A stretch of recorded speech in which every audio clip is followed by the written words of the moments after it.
चलो भाई लोग, तो ट्रेन में बैठ चुके ये काका जी, और वापी की ट्रेन में फ्लाइंग रानी में बैठ चुके। अरे भाई झगड़ा हो गया है बहुत बड़ा अच्छे से। ट्रेन में उतर कर झगड़ा तो आपने देख ही लिया होगा। तो अभी यहाँ पर देखो रिक्शा की पूरी भीड़ लग जाती है फ्लाइंग रानी उतरने के बाद। चलो ठिकाने पे। और देखो चाणद कॉलोनी में जाते हुए काका जी आगे सामान लेते जा रहे हैं। और इधर वापी पहुंचकर माल सामान कन्हैया डेयरी है। उधर देखिए ये भैया जी सेव भरते हुए, काका जी तीखा गाठिया की तैयारी करते हुए। इससे पहले हमने फाफड़ी और वो सब बना डाली है। तो यहाँ पर देखिए सभी सामान पड़े हुए हैं। फाफड़ी और वो सब भी बनकर रेडी है। यहाँ पर तीखा गाठिया की तैयारी। तो काका को देखिए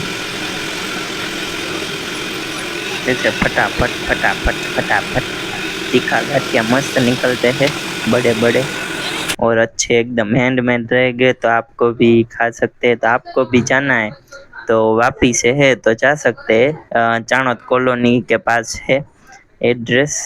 कृष्णा कन्हैया डेयरी फार्म है। देखिए तो अभी सब काम खत्म करके वापी स्टेशन पर पहुंच गए हैं।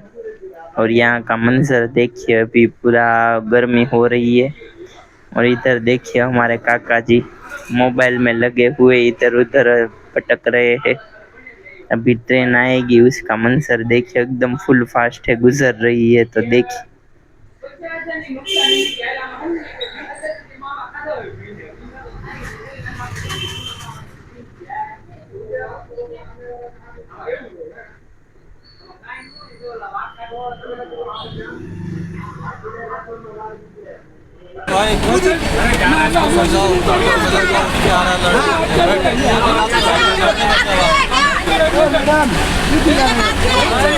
तो आपने आगे देखा होगा कैसे बाधा बाधी चल रही है, सिर्फ देखिए। और अभी हमारे यहाँ पर देखिए सब बंगलो है, मस्त शांत एरिया है, कालिदास एरिया बोलते हैं इसको। अभी सूरत की धरती पे कदम रख दिया है और हम दुकान पर पहुंचकर देखिए अभी सब चर्चा चल रही है। और हमारे पेंडा भी बन के रेडी है मस्त, और कल भी ऑर्डर है।